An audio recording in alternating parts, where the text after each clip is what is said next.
Busy day in the workshop today.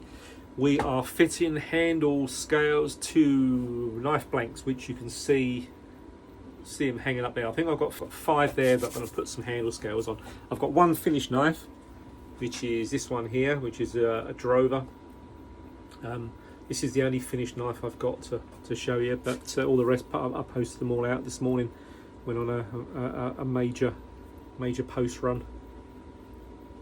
In a nightmare at the post office because UK, apparently they've changed their laws, and anybody that's living in Australia, if you haven't got an up-to-date British passport, they won't let you in the country. So everybody's down there trying to get British passports. So the queue was going out the door, and all I wanted to do is post a few knives off. And anyway, back to the knives. Drover, sabre grind, ABL, 3.2mm, black G10 liners, and sported tamarind. Now, I don't know exactly where this comes from. I know where it comes from, as in where I got it from, because that's Outback Timbers he's over east of Australia. All comes ready stabilised. I bought a few blocks off him, and he sells some really good quality stabilised blocks and unstabilised.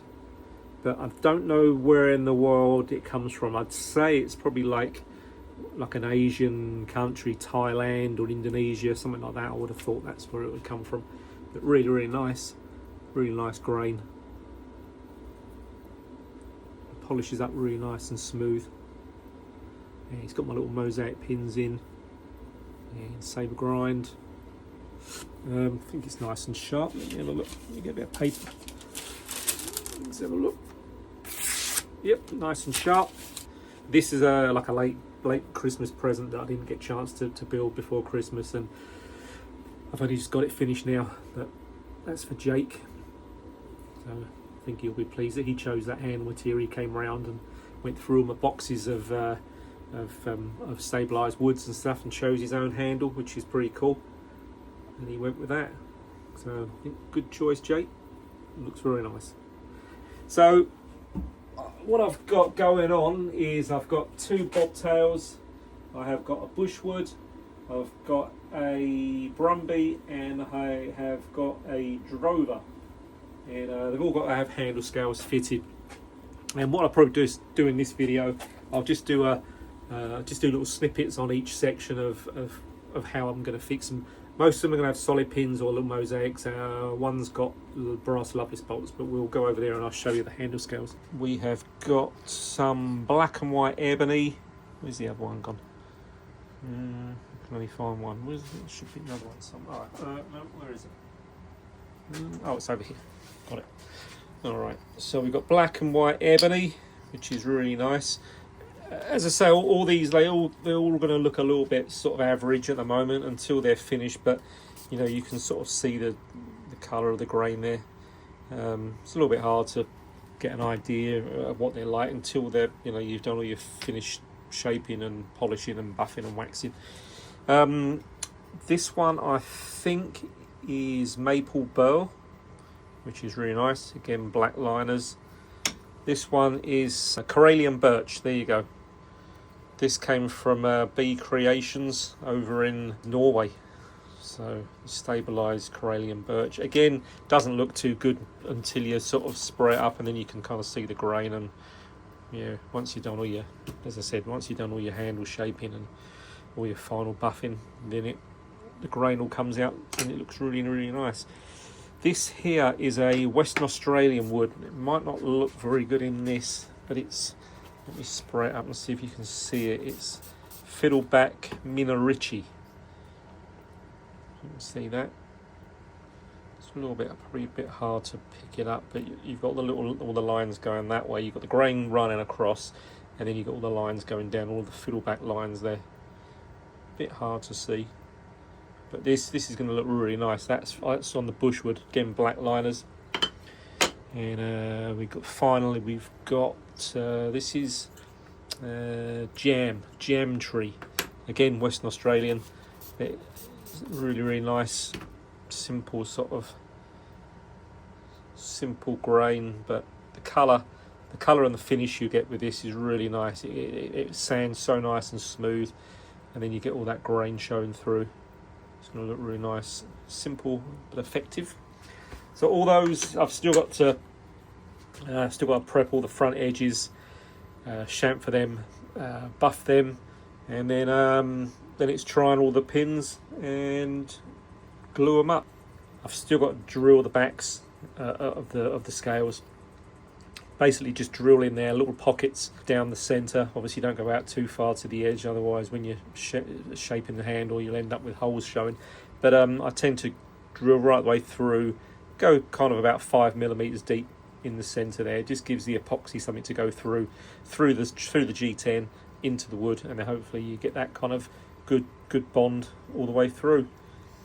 So as I said, they're going to have either mosaic pins or solid pins, one or the other, and this one here, which is the black and white ebony, I've got to drill these for the Loveless bolts. You can see the hole there it's got a little, I think it's 3.5mm hole there, but the outside is 6.5.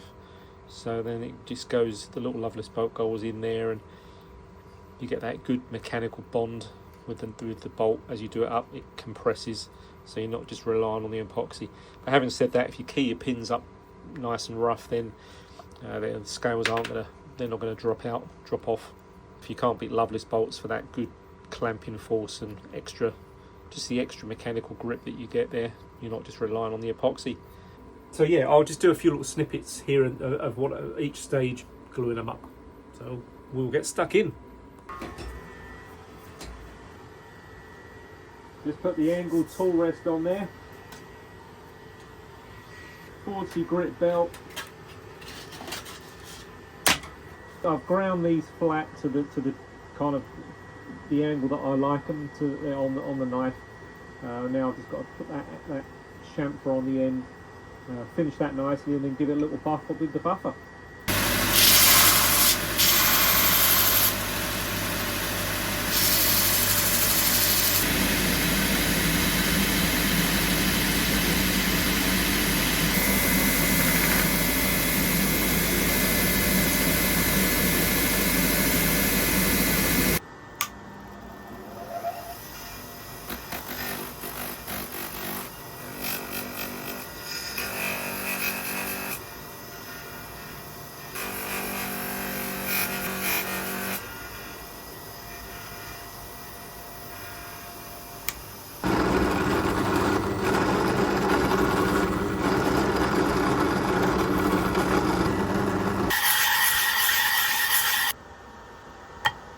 With the mosaic pins, what I like to do is just cut a little slot in there with the bandsaw. That way when you're putting the knife together, you can put a screwdriver in there and just get the pins all around the right way. Otherwise you can end up with the pins kind of, a little bit sort of twisted off at different angles, and I just don't like that. So just a little slot in there, just like that. Put the screwdriver in there.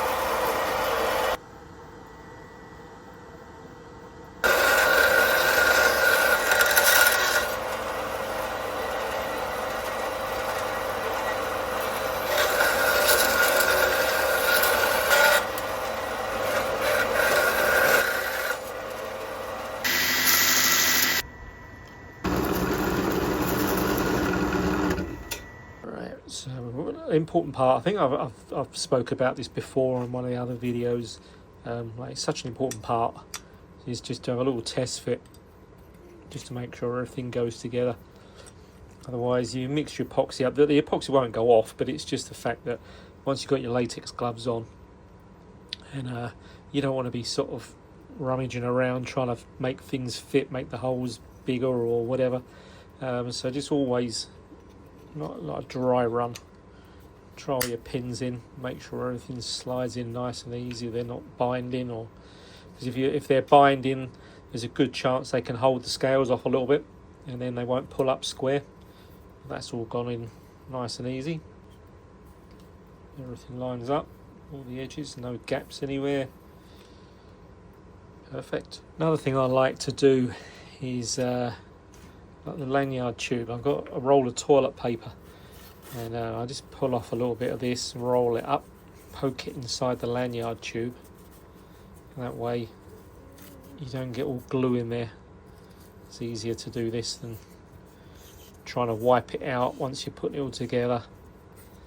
So that way when you push it in, you won't get any glue in there. Okay, so we've got our latex gloves on, we have got our G-Flex epoxy mixed up there. This is actually a different knife to the ones I was doing yesterday, because I completely forgot to video the glue up process of all the knives I was in this video. All those 5 knives, completely forgot. So this is another knife the next day, so I'm actually it's the same process, just different knife. So we've got everything cleaned up. Use acetone, give all the surfaces a really good clean up, all the pins, the actual knife itself, that's all nice and clean. And it's just a matter of covering everything in the epoxy and putting it all together, and then clamp it all up. So we'll start by spreading some epoxy on the handle scales and in the tube holes, and now coat the pins up. I tend to slide just a couple of pins in first, and then I'll do the lanyard tube afterwards. That's them in there. Let's put a layer on the knife as well. Drop that on there. More epoxy all in on the tang, filling all the holes up. And the same again, we'll coat this side. Slide that on, that's it, all goes together nice. Lanyard tube.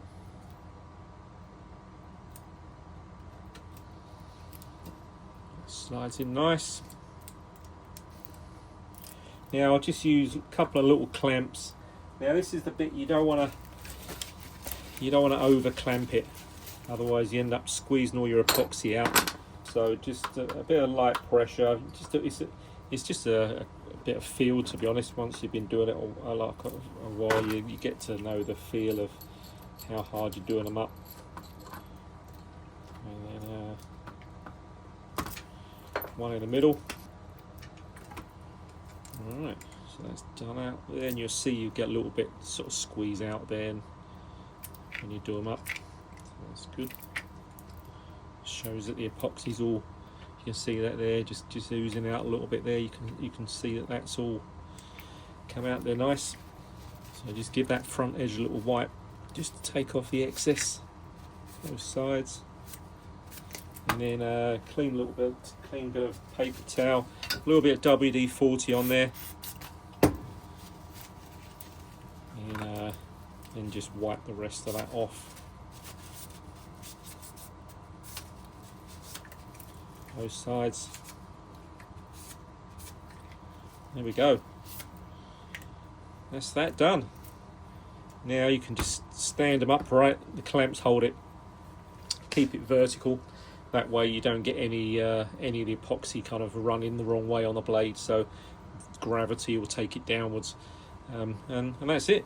Pretty much ready to leave overnight and then get shaping in the morning. But this just a quickie just to show you what I'm up to in the workshop. One of those knives is sold.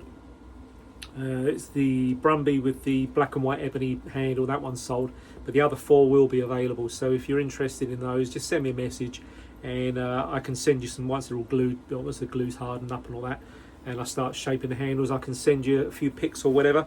If not, I will be putting them on the website. So in a week or two, well, probably more like 2 weeks. By the time I've made the leather work and all the other work that I've got going on, probably allow at least 2 weeks before they'll go on the website. And then if you're interested in one, you can go on there and purchase one through there. Had a long day today.